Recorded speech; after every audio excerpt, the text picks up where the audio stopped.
എല്ലാ പ്രിയപ്പെട്ടവർക്കും ക്രിസ്തുവേശുവിൻ്റെ നിസ്തുല നാമത്തിൽ സ്നേഹവന്ദനം. ഇന്നത്തെ നമ്മുടെ ധ്യാനത്തിനായി എഫേസ്യ ലേഖനം 5-ാം അധ്യായം 26 27 വാക്യങ്ങൾ. എഫേസ്യർ 5-ന്റെ 26 27 വാക്യങ്ങൾ.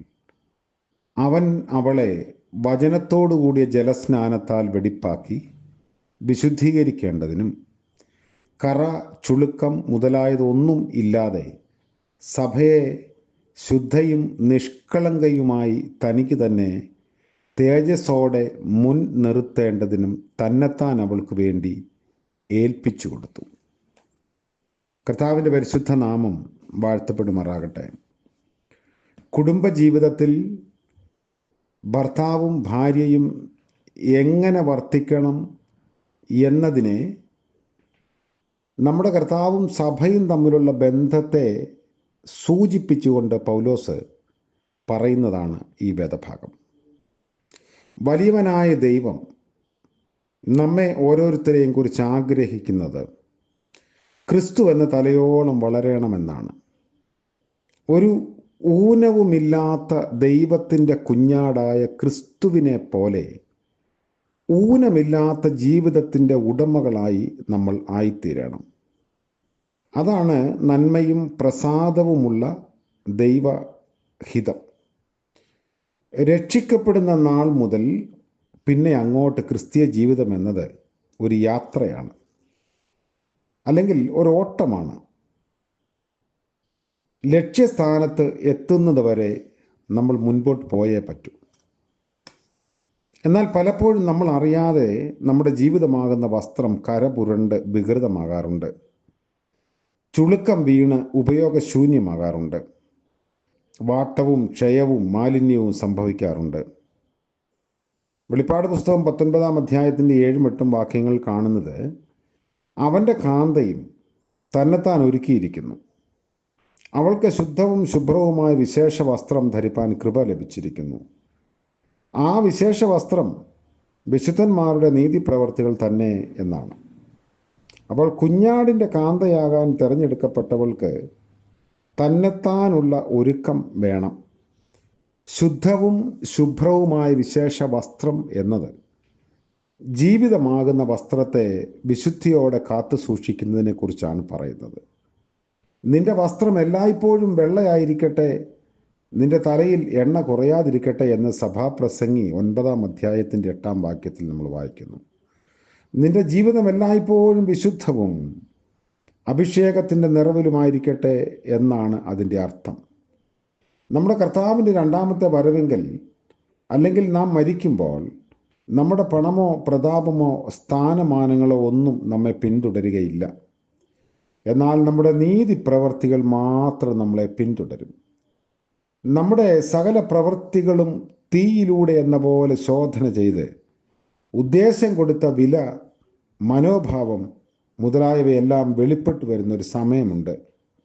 നമ്മൾ ശരീരത്തിൽ ഇരിക്കുമ്പോൾ ചെയ്തത് നല്ലതാകിലും തീയതാകിലും അതിന് തക്കവണ്ണം പ്രാപിക്കേണ്ടതിന് നാം എല്ലാവരും ക്രിസ്തുവിൻ്റെ ന്യായാസനത്തിന് മുൻപാകെ നിൽക്കേണ്ട ഒരു ദിവസമുണ്ടെന്ന് കൊരിന്ത്യർക്ക് എഴുതിയ 2-ാം ലേഖനം 5-ാം അധ്യായം 10-ാം വാക്യത്തിൽ പൗലോസ് ഓർമ്മിപ്പിക്കുന്നു.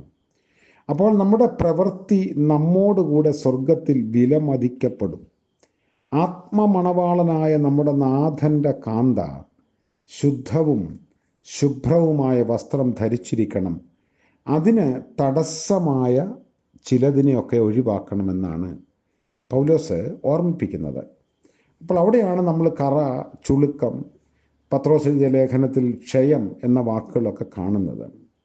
അപ്പം കറ എന്ന വാക്കിനെ കുറിച്ച് നമ്മൾ ചിന്തിക്കുമ്പോൾ നമ്മുടെ സ്വയമായ നീതിപ്രവർത്തികളെല്ലാം കറ പുരണ്ട വസ്ത്രം പോലെയാണെന്ന് യെശയ്യാ പ്രവാചകന്റെ പുസ്തകം 64-ാം അധ്യായത്തിൽ വായിക്കുന്നു. അംഗീകാരത്തിന് വേണ്ടിയും ശ്രദ്ധിക്കപ്പെടാൻ വേണ്ടിയും അനേകർ പലതും ചെയ്യാറുണ്ട്. അവ ദൈവസന്നിധിയിൽ ഒട്ടും അംഗീകരിക്കപ്പെടാനേ സാധ്യമല്ല. കറ പുരണ്ട വസ്ത്രം പോലെ മാറ്റിവെക്കപ്പെടാനല്ലെങ്കിൽ ധരിക്കേണ്ട എന്ന് കരുതി തിരസ്കരിക്കപ്പെടാൻ ഇടയാകും. നമ്മൾ അറിയാതെ അശ്രദ്ധ കൊണ്ടും അവഗണന കൊണ്ടും വസ്ത്രത്തിന്മേൽ പുരളുന്നതാണ് കറ. നമ്മുടെ വിലപ്പെട്ട വിശേഷ വസ്ത്രങ്ങൾ കറ പിടിച്ചാൽ പിന്നെ നാം അത് ഉപയോഗിക്കാൻ മടിക്കും. എന്താണ് നമ്മുടെ ജീവിതമാകുന്ന വസ്ത്രത്തിലെ കറ?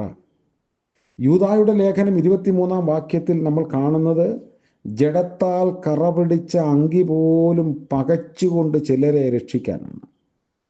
ജഡികമായ ചിന്തകളും ജീവിത ശൈലികളും ആത്മീയ ജീവിതത്തിൽ കറയാണ്. നോട്ടം, സംസാരം, ചിന്ത എല്ലാം വിശുദ്ധമായിരിക്കണം. നമുക്ക് നമ്മുടെ ജീവിതത്തെ ശോധന ചെയ്യാം. എന്തെങ്കിലും കറ ജീവിതത്തിൽ ഒളിഞ്ഞിരിപ്പുണ്ടെങ്കിൽ അതിനെ കണ്ടെത്തി ശുദ്ധീകരിക്കാൻ നമുക്ക് സാധിക്കണം. അങ്ങനെ ശുദ്ധീകരിക്കപ്പെട്ടവരായി മുൻപോട്ട് യാത്ര ചെയ്യാൻ, ലക്ഷ്യസ്ഥാനം വരെ എത്താൻ ദൈവം തമ്പുരാൻ നമ്മളെ സഹായിക്കും. നമ്മുടെ വഴികളെ കർത്താവ് കാക്കും. നമ്മുടെ ചിന്തകളെയും തീരുമാനങ്ങളെയും കർത്താവ് മാനിക്കും. ആ ഒരു വലിയ ബോധ്യത്തോടെ ജീവിപ്പാൻ നമ്മളെ സഹായിക്കട്ടെ. തുടർന്ന് വരുന്ന ചിന്തയിൽ ചുളുക്കത്തെക്കുറിച്ചും ക്ഷയത്തെക്കുറിച്ചുമൊക്കെ നമുക്ക് ധ്യാനിക്കാമെന്ന് കരുതുന്നു. ഇന്നത്തെ ദിവസം ഈ കറ പുരണ്ട അനുഭവങ്ങൾ ഉണ്ടെങ്കിൽ അതിനെ കണ്ടെത്തി ശുദ്ധീകരിക്കാൻ, കർത്താവേ നീ എന്നെ സഹായിക്കണമേ എന്ന പ്രാർത്ഥനയോടെ പ്രാർത്ഥിക്കാം. കരുണ നിറഞ്ഞ വാഴ്ത്തപ്പെട്ട കർത്താവേ, മനോഹരമായ ദിനത്തിനായും അതിൻ്റെ പ്രഭാതത്തിനായും സ്തോത്രം. കറ പറ്റിയ അങ്കി പോലെ അശുദ്ധമായ ഞങ്ങളുടെ ജീവിതങ്ങളെ ശുദ്ധീകരിപ്പാൻ അവിടുന്ന് ഞങ്ങൾക്ക് വേണ്ടി രക്തം ചിന്തിയ ദൈവമാണല്ലോ. കർത്താവിൻ്റെ രക്തത്താൽ അലക്കി വെളുപ്പിക്കപ്പെട്ട വസ്ത്രം പോലെ ഞങ്ങളുടെ ജീവിതത്തെ ശുദ്ധീകരിപ്പാനുള്ള കൃപ നൽകണമേ. ഇന്ന് പകൽക്കാലം ഞങ്ങൾ ശുദ്ധരായിരിക്കാൻ, ഞങ്ങളുടെ വാക്ക്, പ്രവൃത്തി, ചിന്ത, സമീപനം, നിലപാട് ഇതൊക്കെ ശുദ്ധമായിരിക്കാൻ ഞങ്ങളെ തന്നെ സൂക്ഷിപ്പാനുള്ള കൃപ നൽകണമേ. പ്രഭാതം മുതൽ പ്രദോഷം വരെയും അവിടുത്തെ കൃപയിൽ വഴി നടത്തണമേ. ഇന്ന് ജന്മദിനം ആഘോഷിക്കുന്ന പ്രിയപ്പെട്ടവർ, വിവാഹ വാർഷികം ആഘോഷിക്കുന്നവർ, പുതിയ വർഷത്തിലേക്ക് പ്രവേശിക്കുമ്പോൾ നല്ല തീരുമാനത്തോടെയും പ്രതീക്ഷയോടും ദൈവത്തോടൊത്ത് സഞ്ചരിപ്പാനുള്ള ഭാഗ്യം നൽകണമേ. യേശു മശീഹ മൂലം പ്രാർത്ഥന കൃപയോടെ കേൾക്കുമാറാകണമേ. ആമേൻ. ത്രിയേക ദൈവത്തിൻ്റെ അനുഗ്രഹവും ആലോചനയും നാം എല്ലാവരോടും കൂടെ എന്നും എന്നേക്കും ഉണ്ടായിരിക്കുമാറാകട്ടെ. ആമേൻ.